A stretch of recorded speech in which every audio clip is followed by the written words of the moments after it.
investor, TV personality, author, and motivational speaker, Daymond John!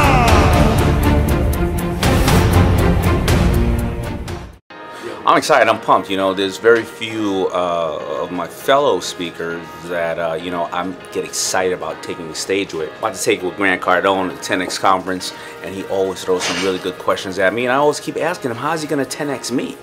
You'll see. Sales is by far the #1 reason why companies exist. The world has the opportunity to buy anything from anybody in the world. We pick out our iPhone, we pull out our iPhone, we can buy anything. Why am I buying it from you? There's only 2 ways to operate a business: reduce costs and increase sales. There's only 3 ways, and I've shared this with you before, to deal with a potential or a customer. There's only 3 ways to deal with it: acquire a new one, upsell a current one, or make one buy more frequently. But all that is sales. Say that again. You said a couple of things. Acquire. Only 2 ways. Only 2 ways to operate a business. Yeah. Reduce costs. Reduce costs. Or increase sales. That's it. Only 3 ways to deal with the customer: acquire a new one, upsell a current one, or make one buy more frequently. That's it.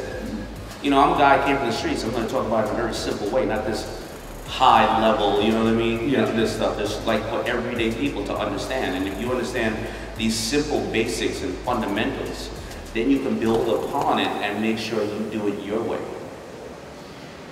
So when you're evaluating a company like in Shark Tank, I don't know what goes on behind the scenes. I'm like, how these guys are buying these companies? Okay. So I don't know how much of that you can tell me. I can tell you a little bit. You can? Yeah.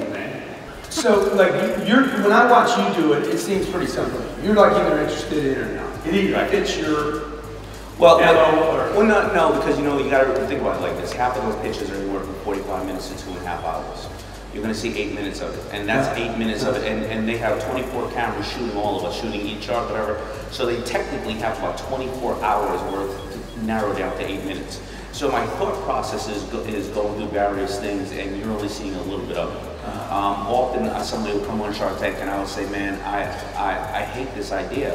And then all of a sudden they'll talk about the number of sales they have and where they sold it, and all of a sudden, wait a minute, I'm the idiot here, you know what I mean? I didn't realize how good it is, right? Yeah. And then others, I would say, this is the greatest thing ever. However, I realized that I am not a good partner for this because I don't see the vision. I always joke about Lori, but I'm serious. She is what we call the flea market of Shark Tank. If it's $20 in plastic, she's going to sell it, right? She sells more plastic than Happy Meals at McDonald's, right? That's Lori. That's her thing. And I remember somebody coming on with a little clip that you put on the edge of your shirt or suit or blouse, and it's to hold your glasses in case you fall down. Now, Tommy Bahama, myself, many designers have been making a little hole in the top of the pockets to put glasses in. So I said, this is crap. It'll never work. However, Lori's been selling reading glasses for 15 years to a consumer base that supports her.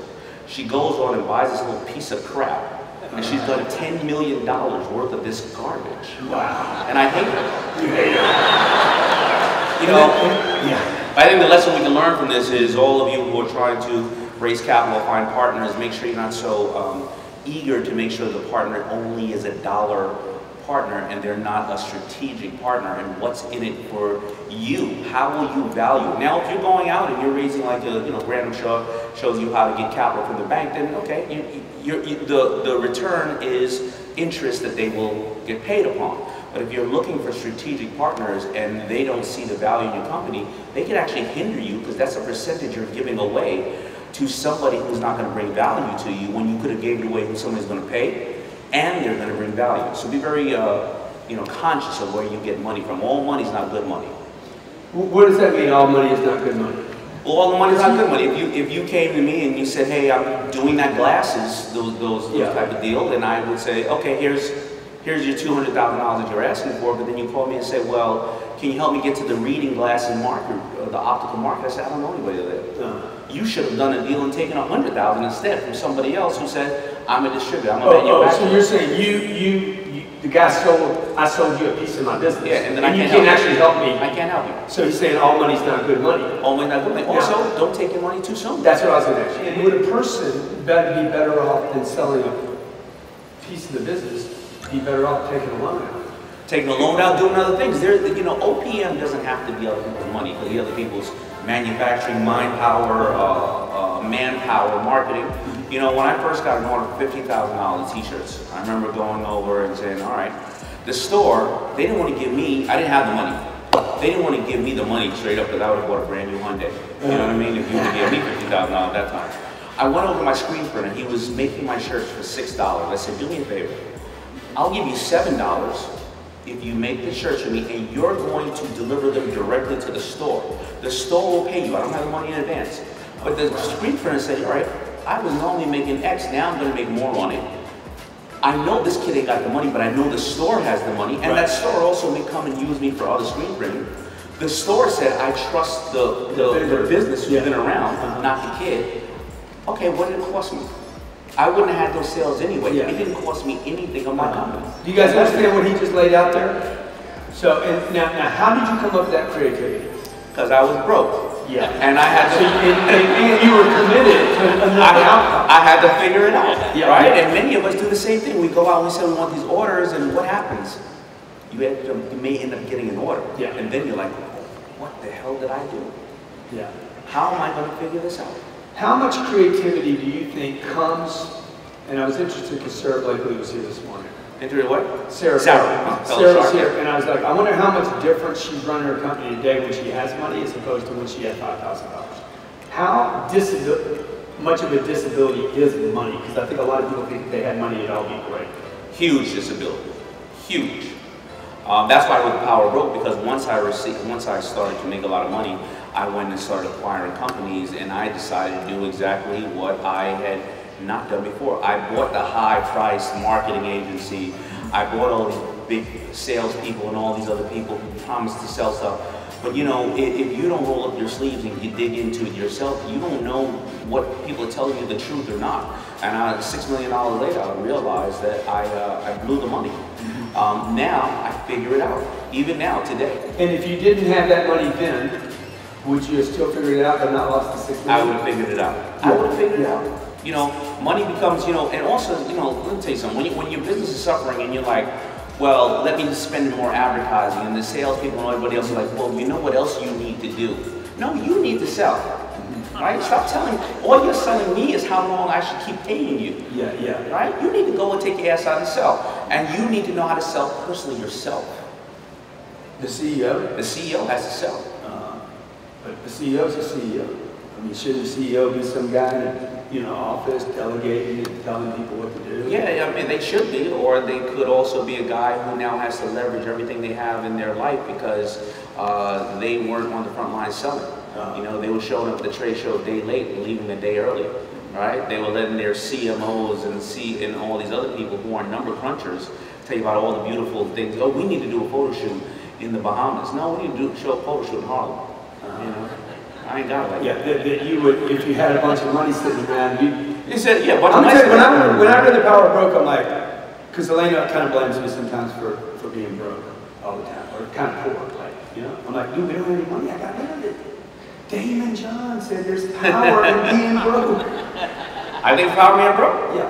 You know, like we fundamentally disagree and value other things, right? And then we fundamentally love other things. When I see him on his private jet, I'm like, what the hell is he doing? Oh, really? I laugh at you. You think it's stupid, huh? Well, you know, here's the way I think about it. A round trip to California is $60,000 when you use a private jet, right? Now, I'm going to use JetBlue. I'm going to lay in the bed there. They have a couple of mint, drinks there. The waitress is going to come by. Waitress not necessarily on the private jet. They should book it or not. I mean, I use private. Don't get me wrong. About 20% of the time, in case I need to bring my whole staff. I need to get them in a timely manner. Or the check is big enough to get that damn flight. But if I'm going to spend, if I can bring me and maybe 2 or 3 other people for $5,000, and I get there, maybe my travel time is about 3 hours, 4 hours different. And it's costing me an average of, I'm saving $55,000 times 4. I'm getting paid about $15,000 an hour to sit around. Now times that. Remember how by 10 years. Remember how I met him. Can you imagine me calling you? Hey, you want to fly to Vegas and JetBlue with me? I would have still met with you though. Come on, man. I would have still met with you. We wouldn't even know each other. Yes, we would. It was a great investment. Now,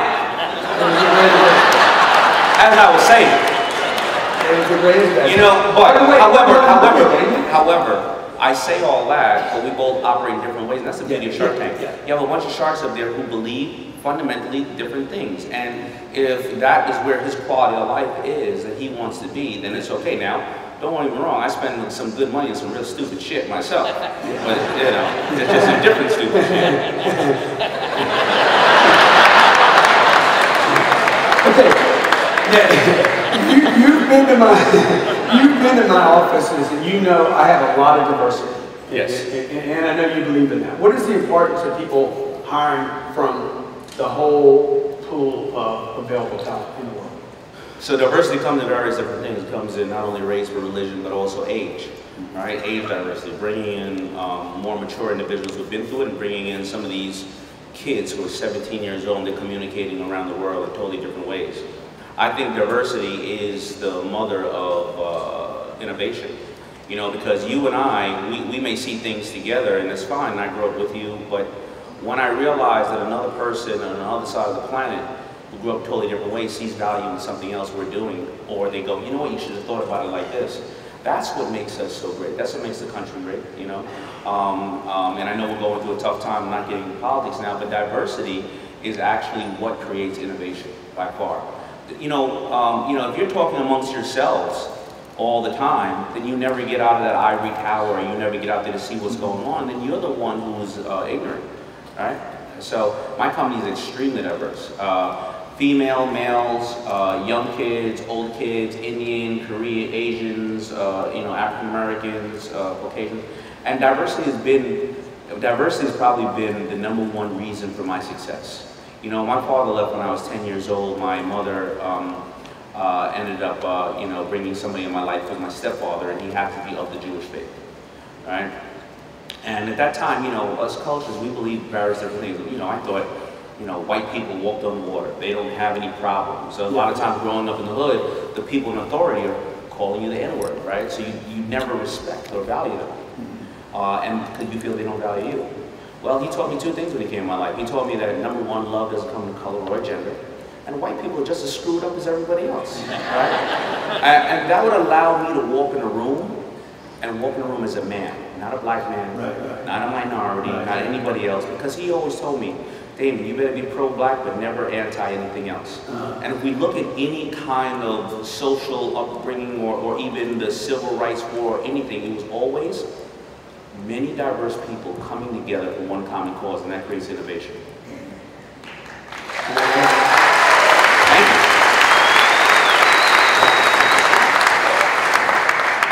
So like when you look at somebody to bring, do you still hire people for your company? I mean, I do. I try to keep my company under 100 people, and most of my people, probably 70 or 80% of my people, started off in one fashion or form as an intern.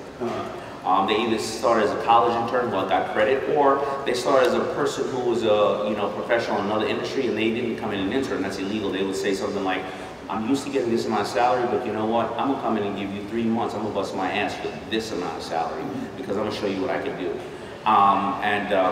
The president of my company, Ted, started as an intern. Right? You see he's back here, he's an intern. They almost all start as interns, because when you're showing up before the people that are supposed to get paid show up, and you're leaving after the people are supposed to get paid leave, I need you to work for me. And that adds to the culture that you're building as well, right? And yeah, and it sets a good standard, yeah, absolutely. Yeah. A lot of the tips I've learned is successful people, we are selfish in a good way. We take care of ourselves first. You don't look at Michael Jordan and wonder how he beat LeBron and wonder how they become so good because they went to everybody else to practice. They practiced their asses off themselves, became the best athlete they could do, and then they can go and contribute to the team. And if you're not selfish yourself, when you wake up in the morning, then you end up chasing everybody else's dream. And I say this, and I can't tell you how many people say it's changed their lives. Do not answer emails for the first hour of the day when you wake up. Because if you answer emails, all you're doing is answering everybody else's problems.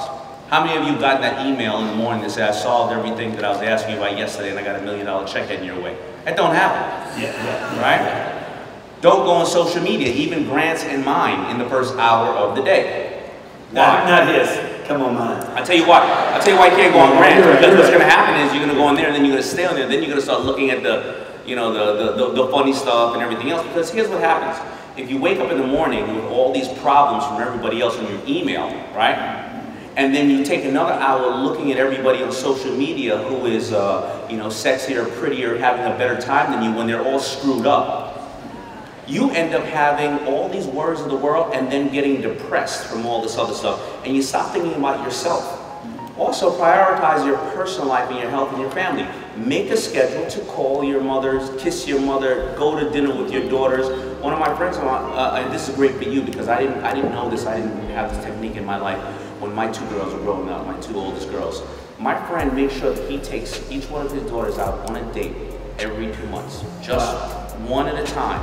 Because he said, if I don't take my daughters out on a date, how are my daughters ever going to know how a man is supposed to treat them, right? Think about that, right? Absolutely. Explains the people shark. He's the favorite shark on shark. Is that true? Most popular? I don't know, but I just think my mother says I am, but schedule that time with your family. Why? Because you're scheduling everybody else. You're scheduling what time you got to be on the train or the plane, the conference call, what time you got to do lunch, what time you got to be at the restaurant with a bunch of other people that you don't like. But you're not scheduling time to be with your husband or your wife or your children because you're thinking that's impersonal. However, you'll turn around and 20 years will pass and the kid's out. You have a failing relationship. You gotta be selfish. You gotta know who you are. And who are you? Have you taken that hour a day or 2 hours every month or week and say, am I who I wanted to be when I was growing up? Did I fulfill my dreams? Because many of you went to school because society told you were supposed to do this or your parents said, our house is like this. You end up being in a career that you never wanted to be in because you never took time to see who you wanted to be and write out that chart of who you want to be. Right? Come on, man. If you're going to do it, do it. I mean, I like